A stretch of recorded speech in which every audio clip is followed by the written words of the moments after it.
राजस्थान में जब सरकार कांग्रेस की बनी है, तो उसके बाद हम उसको सस्टेन नहीं कर पाए थे। और ये कलेक्टिव रिस्पॉन्सिबिलिटी होती है पार्टी के नेताओं की कि हम दोबारा चुनाव जीते हैं। तो हम पिछली बार 20 पे रह गए थे, फिर 50 पे रह गए थे। हम चाह रहे हैं कि 23 में जो चुनाव हो, उसमें जो आशीर्वाद हमें मिला है, उससे ज्यादा मिले। सचिन पायलट ने कल केंद्र सरकार को घेरने के लिए एक प्रेस कॉन्फ्रेंस बुलाई थी, लेकिन मोदी सरकार पर हमला बोलते बोलते बीच में पायलट के मुंह से वो सब कुछ निकल ही आया जिसका दर्द पिछले 1 साल से ही वो दिल में दबा कर बैठे थे। पायलट ने कहा कि राजस्थान में सरकार तो बन जाती है, लेकिन दोबारा कभी रिपीट नहीं होती। कभी 20 तो कभी 50 सीटें ही आती हैं। राजस्थान में जब सरकार कांग्रेस की बनी है, तो उसके बाद हम उसको सस्टेन नहीं कर पाए थे। और ये कलेक्टिव रिस्पॉन्सिबिलिटी होती है पार्टी के नेताओं की कि हम दोबारा चुनाव जीते हैं। तो हम पिछली बार 20 पे रह गए थे, फिर 50 पे रह गए थे। हम चाह रहे हैं कि 23 में जो चुनाव हो, उसमें जो आशीर्वाद हमें मिला है, उससे ज्यादा मिले। हालांकि बाद में उन्होंने अपनी बात को संभालते हुए ये भी कहा कि कैसे हमारी सरकार दोबारा आए, उसको लेकर कुछ सुझाव भी दिए। जो भी इश्यूज हम लोगों ने रेज किए थे, आप सभी जानते हो, वो बहुत विस्तार से, बहुत इन डेप्थ हम लोगों ने डिस्कशन किया और लगातार सरकार और संगठन को बेहतर करने के लिए जो कदम उठाने हैं वो एआईसीसी उठा रही है।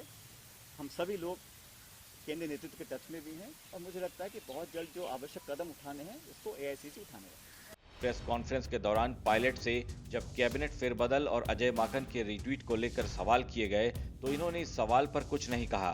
हाँ, इतना जरूर बोले कि आला कमान जो फैसला करता है वही सही होता है। किसी राज्य में जो भी निर्णय अखिल भारतीय कांग्रेस कमेटी अध्यक्षा लेती हैं, उस निर्णय का सब सम्मान करते हैं। अपनी बात रखने का अधिकार सबको है, लेकिन जो पार्टी हित में होगा उसी निर्णय को आला कमान है। पायलट की पीसी के बाद ऐसी खबरें निकल कर आ रही हैं कि पायलट खेमे की मांगे अब जल्द ही पूरी हो जाएंगी। पायलट कैंप की मांगों को लेकर बनी सुलह कमेटी ने हाईकमान को अपनी सिफारिशें सौंप दी हैं। पिछले साल सचिन पायलट कैंप की बगावत के बाद सुलह के वक्त तय हुए मुद्दों पर कांग्रेस हाईकमान के स्तर पर काम शुरू हो चुका है। पायलट समर्थकों की मांगों पर विचार करने के लिए बनी सुलह कमेटी की सिफारिशों के आधार पर ही राहुल, प्रियंका और सोनिया गांधी अपना फैसला सुना सकते हैं। संगठन महासचिव केसी वेणुगोपाल और प्रभारी अजय माकन की कमेटी ने मांगों और सुझावों को सुनने के बाद तैयार की गई सिफारिशों को अब कांग्रेस आलाकमान के सामने पेश कर दिया है। इस सुलह कमेटी में शामिल अहमद पटेल का कोरोना से निधन हो गया था। इस कमेटी में अब अजय माकन और केसी वेणुगोपाल ही बचे हैं। पिछले साल अगस्त से लेकर अब तक 11 महीने का वक्त बीत चुका है, लेकिन सुलह कमेटी का काम खत्म नहीं हुआ था। सचिन पायलट ने सुलह कमेटी की सिफारिशों पर कहा, कमेटी ने बैठकें की हैं, हमने जो बातें और सुझाव रखे वो साल 2023 में फिर से सरकार बनाने की रणनीति से जुड़े थे। जिन पार्टी कार्यकर्ताओं के खून पसीने से सरकार बनी है, उन्हें पद भले न मिले, लेकिन उनका सम्मान तो होना ही चाहिए। ये हम सबका दायित्व है, अधिकार है, अपनी बात आलाकमान को रखें। उस संदर्भ में जो हमें कहना था, हमने एआईसीसी को बोल रखा है और एआईसीसी ने बात का संज्ञान लिया। कमेटी बनी, कमेटी ने मीटिंग्स करी हैं और मुझे लगता है समय रहते सब निर्णय ले लेंगे, ताकि जो लोगों की उम्मीदें हैं।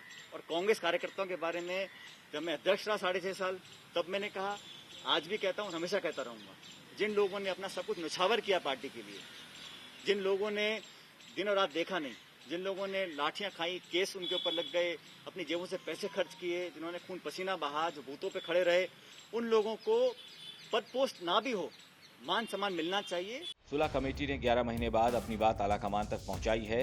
इसे लेकर अब पायलट कैंप के नेता सवाल भी उठा रहे हैं, लेकिन ऐसा माना जा रहा है कि अब फैसले में देर नहीं होगी और जल्द ही पायलट के लोगों को भी उनका हक मिल जाएगा।